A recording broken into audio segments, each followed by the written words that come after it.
नमस्कार, बहुत स्वागत है इस बुलेटिन में आपका। मैं हूं आपके साथ शीनम शर्मा। उत्तराखंड की तमाम खबरें आपको इस बुलेटिन में हम बताएंगे। सबसे पहले बात करते हैं मुख्यमंत्री पुष्कर सिंह धामी की। आज अपने गृह नगर खटीमा में पहुंचे, जहां पर खेल स्टेडियम का उन्होंने लोकार्पण किया। सीएम धामी ने पूरे विधि विधान के साथ स्टेडियम का उद्घाटन किया और कहा कि राज्य में खेल प्रतिभाओं को नई पहचान मिल रही है और राज्य सरकार लगातार खेल प्रतिभाओं को निखार रही है। सीएम धामी ने कहा कि राज्य में होने वाले नेशनल गेम्स खिलाड़ियों के लिए मील का पत्थर साबित होंगे। इसके बाद सीएम धामी अपने कैंप आवास लोहिया हेड पहुंचे और यहां पर लोगों से भी रूबरू हुए। यहां पर जनता दरबार में सीएम धामी ने लोगों की समस्याएं सुनी और उनको मौके पर ही ठीक करने के लिए निर्देशित भी किया गया।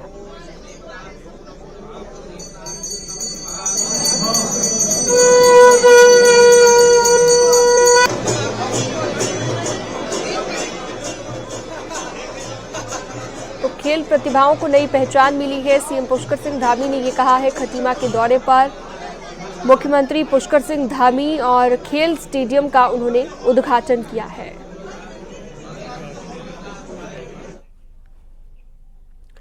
बरेली में आज से 29वें उत्तरायणी मेले का आयोजन हो रहा है, जिसमें सीएम पुष्कर सिंह धामी पहुंचे। पूजा पाठ के बाद उन्होंने इस मेले का उद्घाटन किया। खासतौर पर उत्तराखंड के रहने वाले लोगों द्वारा इस उत्तरायणी मेले का आयोजन किया जाता है। मेले का उद्देश्य उत्तराखंड की विरासत और संस्कृति को बचाना है।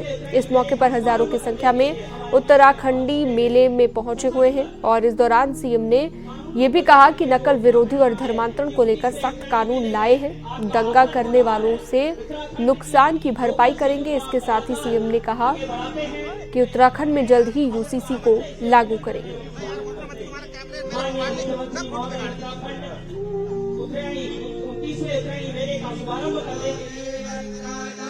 एक गौरव आप सबको प्राप्त हो गया है कि देश की आजादी के बाद जो देश का संकल्प था कि पूरे देश के अंदर समान नागरिक संहिता का कानून बनना चाहिए। बाबा साहब भीमराव अंबेडकर जब भारत का संविधान बना रहे थे, वह भी भारत के संविधान के अनुच्छेद 44 में इसका प्रावधान करके गए कि प्रदेश और देश में समान नागरिक संहिता लागू होनी चाहिए। भाइयों बहनों, ये गौरव देवभूमि उत्तराखंड को प्राप्त हो गया है कि समान नागरिक संहिता का विधेयक बनकर तैयार हो गया और इसी माह आपको समाचार मिल जाएगा, इसी माह हम इसको लागू करेंगे। और ये गंगोत्री देवभूमि उत्तराखंड से निकली है। जैसे मां गंगा, यमुना, शारदा, काली, गोरी, गंगा, काफी सारी नदियां हमारी देवभूमि उत्तराखंड से निकलकर पूरे देश को जल और जीवन देने का काम करती है। उसी प्रकार ये समान नागरिक संहिता की गंगोत्री भी पूरे देश को लाभान्वित करने वाली है आने वाले समय में।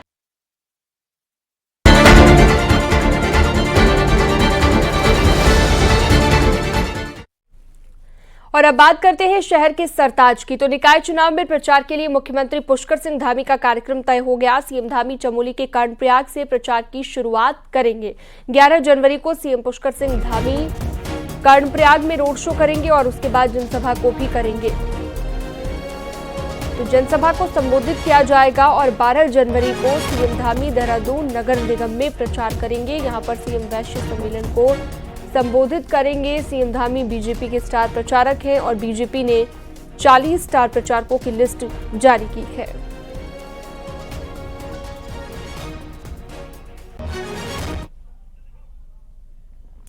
अल्मोड़ा में चुनाव जीतने के लिए बीजेपी ने पूरी ताकत झोंक दी है। कैबिनेट मंत्री सौरभ बहुगुणा को अल्मोड़ा की जिम्मेदारी मिली है। बहुगुणा ने अल्मोड़ा में प्रचार किया और कहा कि अल्मोड़ा में बीजेपी का मेयर बनता है तो ट्रिपल इंजन की सरकार होगी और शहर में तेजी से विकास के काम होंगे।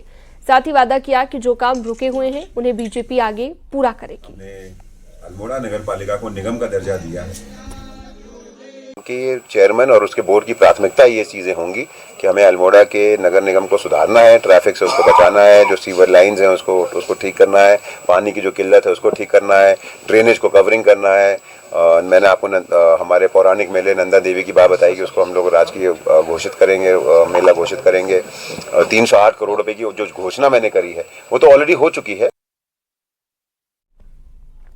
हल्द्वानी नगर निगम का चुनाव इस बार नए समीकरण गढ़ रहा है। यहां पर ओवरऑल वोटरों की संख्या में तो इजाफा हुआ है, लेकिन कुछ इलाकों में वोटों की संख्या कम भी हुई है। ऐसे में बड़े हुए वोटरों पर सियासत जारी है।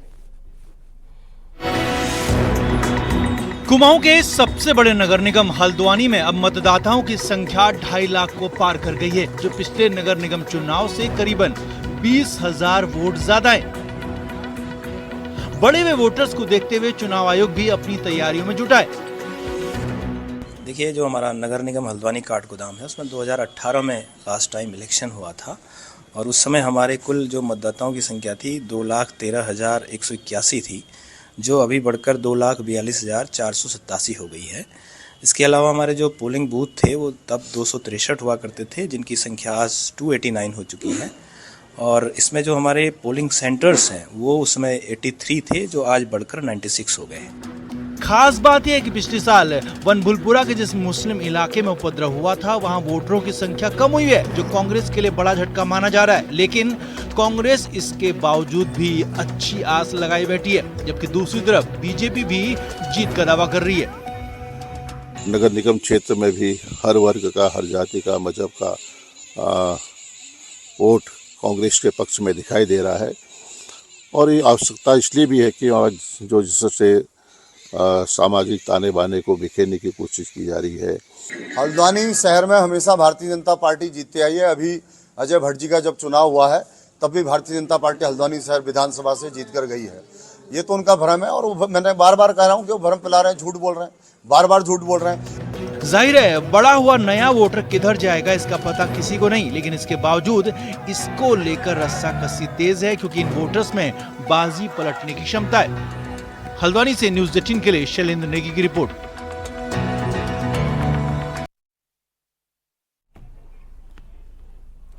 शहर के सटीक समीकरण में आज बात होगी नैनीताल नगर पालिका की। तो यहां पर बीजेपी, कांग्रेस के साथ ही यूकेडी और तमाम निर्दलीय उम्मीदवार चुनावी अखाड़े में हैं।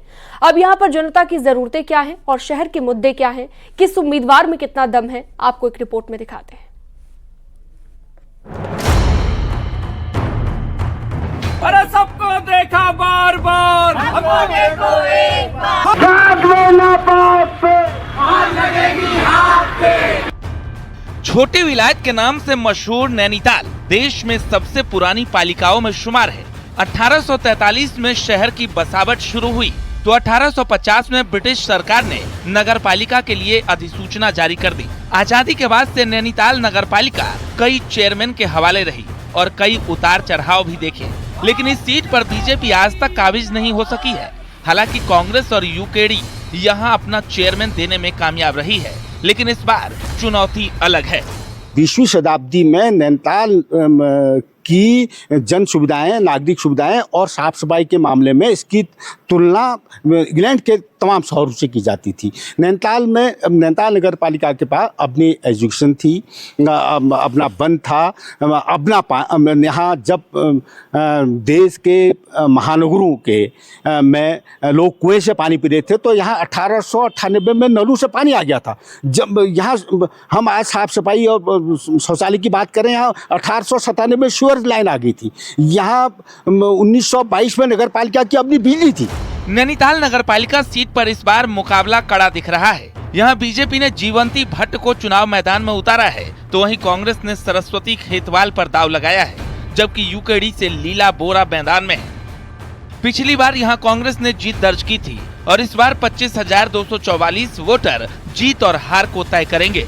आप मुझे चुन के ला रहे हैं नगर पालिका में, तो मैं नगर पालिका की समस्याओं को देखूंगी, गंदगी को देखूंगी, शहर को बचाने का प्रयास करूंगी, जो वहाँ पेंशन नहीं मिली उसका ध्यान रखूंगी, जो मेरे जनता के मुद्दे हैं, जो यहाँ की समस्याएं हैं, जो रोजमर्रा की समस्याएं हैं, उसको ध्यान दिया जाएगा। के साथ जितनी मेरी आज शहर में इज्जत है, उस इज्जत को मैं कभी डूबने नहीं दूंगी और मेरा ये ध्येय रहेगा कि मैं अपनी पालिका को खूब अच्छा और सुंदर और एक जो प्रभावशाली पालिका होती है ऐसी पालिका बनाने की कोशिश पूरी रहेगी। जो पालिका के अधिकार कम कर दिए गए हैं उसे मैं लौटाने की कोशिश करूंगी। उसके लिए मैं पूरी प्रयासरत रहूंगी।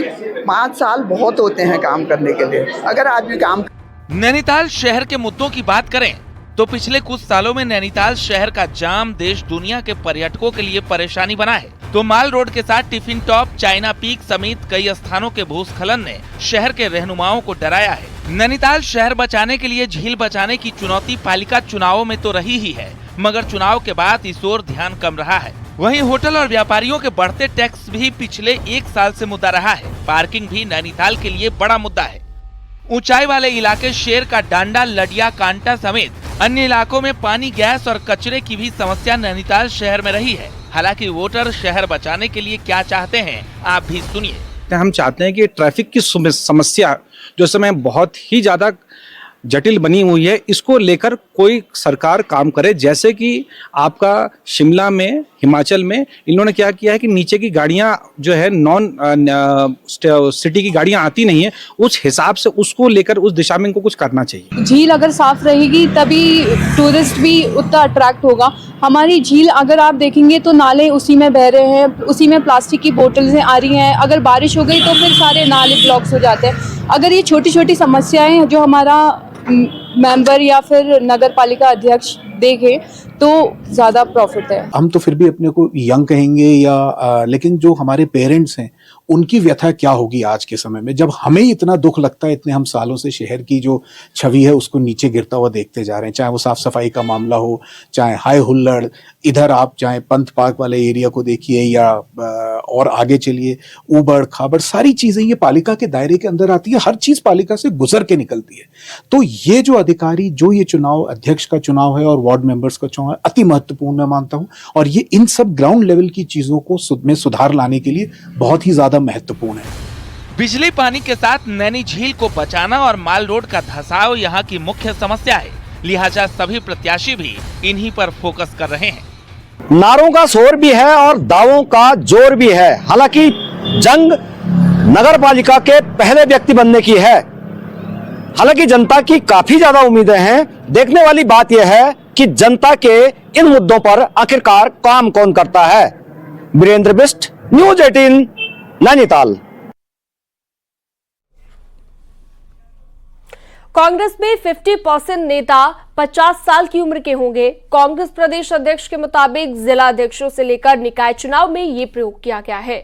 तो मतलब ये कि सीनियर नेता सेकंड लाइन को सपोर्ट करें ताकि अगले 20 से 25 साल के नेता तैयार हो सके। एक रिपोर्ट देखिए।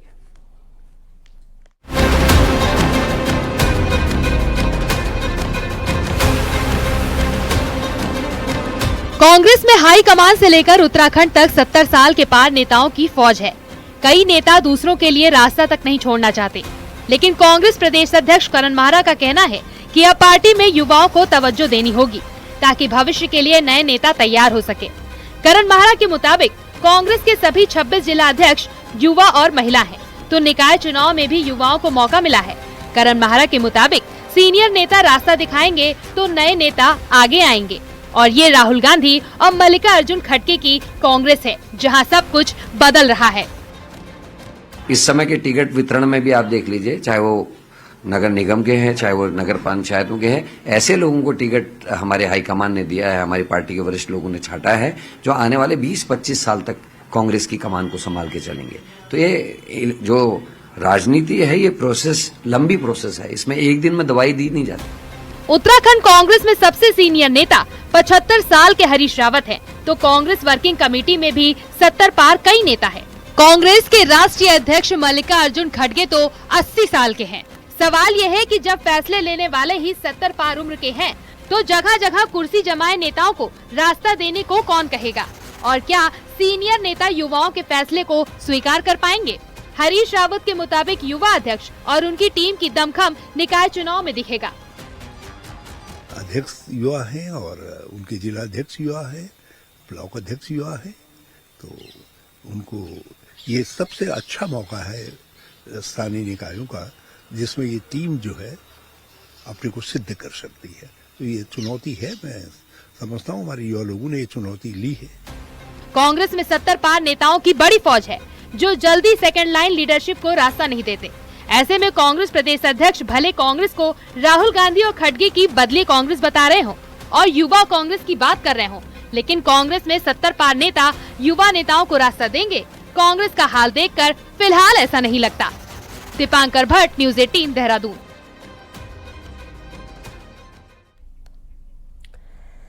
बागेश्वर में खड़िया खनन पर हाईकोर्ट ने रोक लगा दी है। इसके बाद भी लगातार खनन हो रहा है, जिस पर कोर्ट ने बागेश्वर के डीएम समेत सभी अधिकारियों को फटकार लगाई है और मशीनों को तत्काल सीज करने के आदेश दिए हैं। साथ ही कोर्ट ने कल तक रिपोर्ट पेश करने को भी कहा है। बागेश्वर में खनन से कई गांव खतरे में आ गए हैं और कांडा इलाके के 4 गांव की हालत बेहद खराब है। इसी वजह से कोर्ट ने खनन पर रोक लगाई है।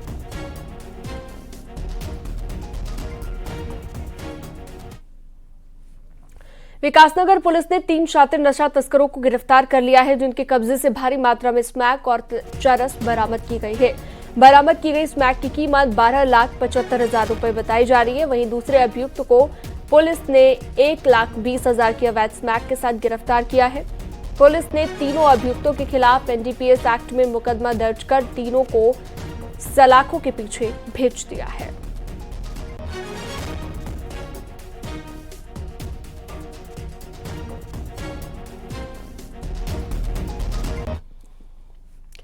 नेशनल गेम्स से पहले खेल विभाग अपनी तैयारियों को पुख्ता कर रहा है। नैनीताल में स्टेट बॉक्सिंग चल रही है, जिसमें राज्य भर के 150 से ज्यादा खिलाड़ी भाग ले रहे हैं। चैंपियनशिप में अब तक पिथौरागढ़ जिले का दबदबा बना है।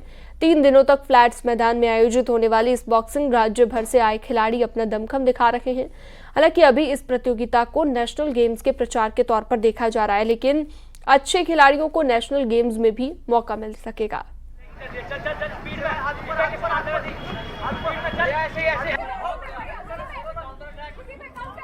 इससे एक बढ़िया एक्सपीरियंस मिलेगा। जो नए प्लेयर्स हैं, पुराने हैं, सबको मौका मिलेगा खेलने को, एक्सपीरियंस मिलेगा। जितना एक्सपीरियंस वो लेंगे उस हिसाब से उनको वैसी अचीवमेंट्स मिलेगी आगे। तो ठीक है, ये टूर्नामेंट हो रहे हैं, नए बच्चे पुराने बच्चे सबका एक्सपीरियंस मिल रहा है उनको।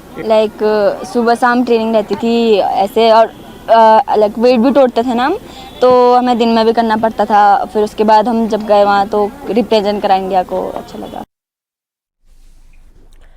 और अब एक नजर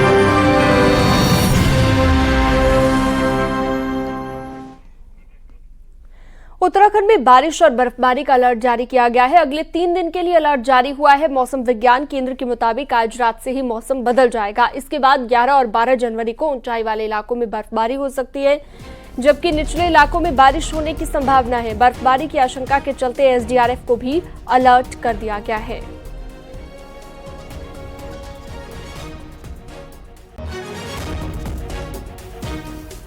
उत्तराखंड के लिए मौसम की बात करते हैं तो आज और कल तो मौसम साफ ही है, लेकिन 11 और 12 तारीख से जैसे बोला था कि एक पश्चिमी विक्षोभ आएगा और उसकी वजह से कुछ रेन और स्नोफॉल की एक्टिविटी जो है वो प्रदेश में देखने को मिलेगी।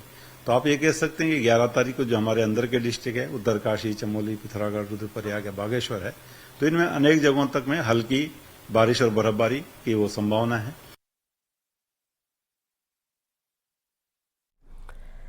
उत्तरकाशी में भरनाला इन दिनों पूरी तरह से बर्फ की चादर से ढका हुआ है, जहां के द्यारा बुग्याल में बड़ी संख्या में पर्यटक पहुंच रहे हैं और स्कीइंग कर रहे हैं। आपको बता दें कि द्यारा बुग्याल में स्कीइंग के लिए 2 किलोमीटर तक की लंबी ढलान है, जो कि स्कीइंग की ट्रेनिंग के लिए भी एक आदर्श स्थान है।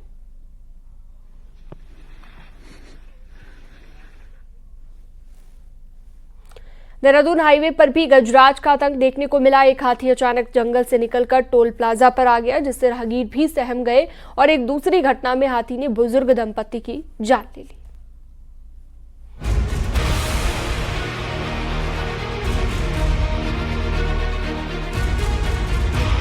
सड़क पर एक विशालकाय हाथी को देखकर राहगीरों की सांसें ही अटक गई। हाथी अपनी मस्त चाल में टोल प्लाजा के सामने चहलकदमी करने लगा, चिंगाड़ भी रहा था। इसके बाद तो राहगीरों ने अपनी कार को वहीं पर रोकने में ही भलाई समझी। अगर गलती से कोई कार सवार हाथी की चपेट में आता तो हश्र बुरा हो सकता था। इसके थोड़ी ही देर बाद गजराज डिवाइडर पार करके दूसरी सड़क पर जाने लगा। पहले तो वहां पर कई गाड़ियां दौड़ती दिखी, लेकिन जैसे ही हाथी उस रोड पर आया तो लोगों ने कार में ब्रेक लगा दिए। वहीं किसी शख्स ने हाथी का वीडियो बना लिया। हाथी फुटपाथ पर चलने लगा। इसके बाद वो जंगल की तरफ भाग खड़ा हुआ। जिन लोगों ने अपनी गाड़ियां रोकी थीं, उसी के बाद वो वहां से जा सके। देहरादून हाईवे पर हाथी का आतंक जारी है। खबरों का सिलसिला जारी है, वक्त एक छोटे से ब्रेक का।